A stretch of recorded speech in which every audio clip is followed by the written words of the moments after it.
oba mpisa ya Hami eneeyisa gye yeeyisaamu naye teyatunulira lwaki yatuukaawo. Ffenna tumanyi nti eno bwebanga ye kkooti ey'enkomeredde n'olaba nga tebawuliriza musango gwo oba olaba nga bakusibye emikono toyina waakudda kyova olaba nti omuntu ng'oyo litiganti oba atutte omusango mu kkooti aba yeemulugunya ng'agamba nze sitegedde bibaddewo lwakuba era nkiwa abantu bangi nnyo abataategeera kyaliwo nti lwaki siwulirizibwa era enneeyisa gye yeeyisaamu wadde naffe tetugiwagira era tetukkanya nayo nti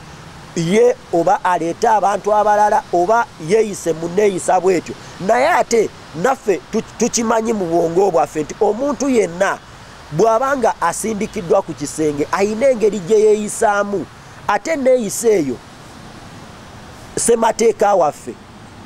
yemuwa ebbeetu okweyisa bw'atyo mu ssemateeka akawaayiro 29 kamukkiriza okweyisa mu nneeyisa yonna wadde nga bw'oba weeyisa bw'otyo olina okuba nga weekomako. Ne tugamba nti omukulembeze wa Uganda Law Society yanditunuulidde lwaki ono omuntu yatuuka ku ekyo era naye yandivuddeyo n'agamba kooti weewaawo nti nnenya Hami okweyisa bw'ati naye ate nammwe we muba nga musalawo emisango gyammwe mugisalewo mu nsala etagenda kuleeta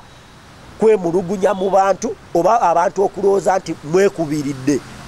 lwakuba ebyava mu kkooti byonna omuntu wa wansi yenna ayinza okugamba nedda kkooti yeekubira ku sayidi ya banka era oba tomunenya mu njogera eyo lwakuba omuwa oba oganya okuwuliriza omusango gwe n'ogamba gw'ogenda kuleeta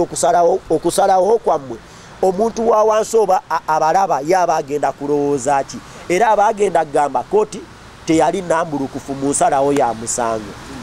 Era okwo kwe tusinziridde ne tukola eno statement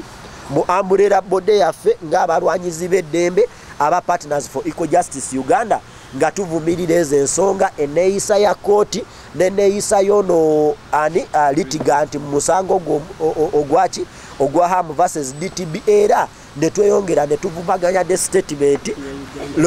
Law Society gyafulumya. Kiriwo kiri nti singa kkooti yo esalawo nebanga mu kulaba kwayo nga bwefulumiza notisi enkya ewa ensala yaayo mu musango omukulu oba mu apiiru kuba twagala tukirambulule bulungi eri abatulaba oba abagenda ofuna message eno nti okwemulugunya kwaffe oba statement eno eddamu mu musango omuto oba okusaba okuto Hami kwe yali ateeseyo ng'asaba kye tuyita judgment on admission oba okukkiriza nti waliwo ebimu byenzikiriza mu facts eziriwo. Kooti singa egenda mu maaso n'okuwa ensala eyo 1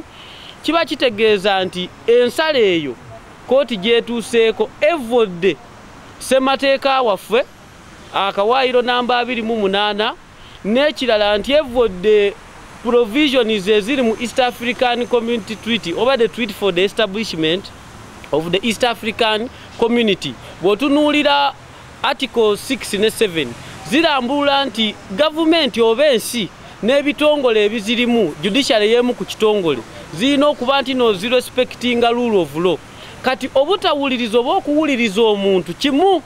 ku kya rule of law. Kati bwe babanga basazeewo bo ne batagiwulira ne bawa judgment yaabwe enkya nga bwe bagambye tetusobola bakomako oba kubalemesa wabula tuba tusobola owabula mukulu Hami Kiggundu ne tiimu ye ey'abalooya baali nabo basobola okugenda mu East African Court of Justice judgment eyo n'ekyalengingibwa ku interpretation so si kujulira kuba waliwo enjawulo. Judgment ya Supreme Court ye kooti esembayo mu Uganda tusobola gijulirako wabula osobola okusaba ne baginterpretinga obanga kooti mu kugituukako yayita mu bwenkanya ng'egoberera amateeka nga bwe galambuliddwa mu